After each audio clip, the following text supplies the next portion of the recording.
போலாமா? எங்க? எப்பவும் போற இடத்துக்கு தான். இத்தனை நாள் உன்னை விட்டு உன் முன்னாடியே நினச்சாலே வெக்கமாக இருக்கு. வெக்கம் எதுக்கு? நீ நினைச்சது கிடைச்சிருச்சுல்ல. உனக்கு என் மேலே கோவம் வரலையா? நீ செய்கிற வேலை உனக்கு தப்பாக தோணாத போது உன் மேலே பிரியமாக இருக்கவங்களுக்கும் தப்பாக தோணாது. இதில் கோவம் எதுக்கு? போகமாட்டேன், இனி போகமாட்டேன்.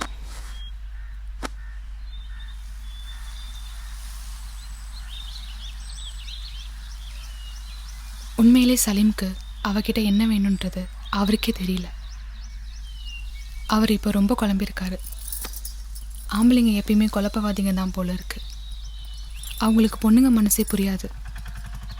அவங்கள காதலிக்கிற பொண்ணுங்க தான் அவங்கள புரிஞ்சுக்கணும், அவங்கள குழந்தையா பார்த்துக்கணும். ஆரம்பத்தில் குழந்தை மாதிரி வேணும்னு அடம் பிடிப்பாங்க. அதுக்கப்புறம் இதெல்லாம் நிரந்தரம் இல்லைன்னு என்ன மாதிரி புரிஞ்சுப்பாங்க.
சலீம், நீ ஏன் வரல?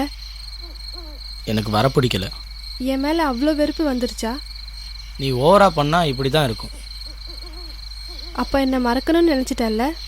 உன்னை ஆமாம் மறக்கணும்னு நினைக்கிறேன். இப்போ இருந்து உன்னை எனக்கு பிடிக்கல, சரியா?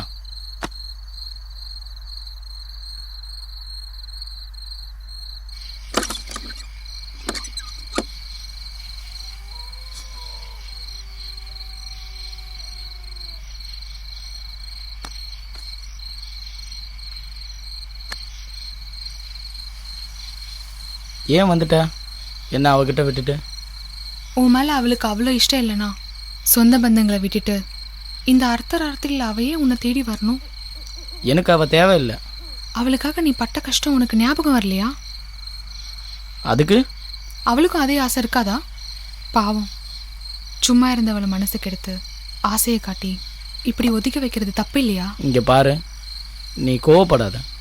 அவளுக்கு முன்னாடியே சொல்லியிருக்கேன், எப்போவுமே என் மனசு ஒரே இடத்துல இருக்காதுன்னு. காதலானாலும் காமமானாலும் கண்ணில் போடுற மை மாதிரி. மை இருக்கிற வரைக்கும் கண் அழகாக தான் தெரியும். கண்ணீர் விட்டு மை அழிஞ்ச கண்ணை பார்க்கும்பொழுது கன்றாவியாக இருக்கும். அவள் கேட்டா தானே இதெல்லாம் எதுக்கு? அவள் கூட இருக்கிறதுக்கு எனக்கு இஷ்டம் இல்லை. இன்னொரு தடவை அவள் இங்கே வந்தால் அடித்து துரத்திடுவேன்.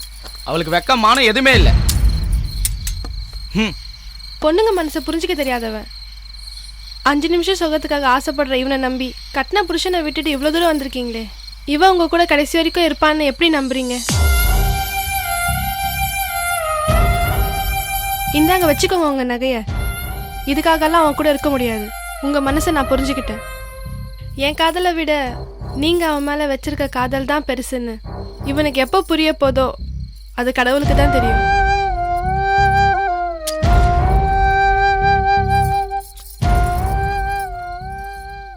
ஆம்பளைங்க எவ்வளோ கல்லஞ்சக்காரங்கன்னு சலீமை பார்த்ததுக்கு அப்புறம் தான் எனக்கு தெரிஞ்சுது.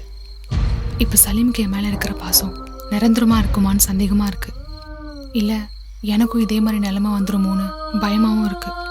மும்தாஜ் சொன்ன மாதிரி என் மேலே காதல் இல்லைனாலும் பரவாயில்ல, ஒரு பரிதாபமாக இருக்காதா?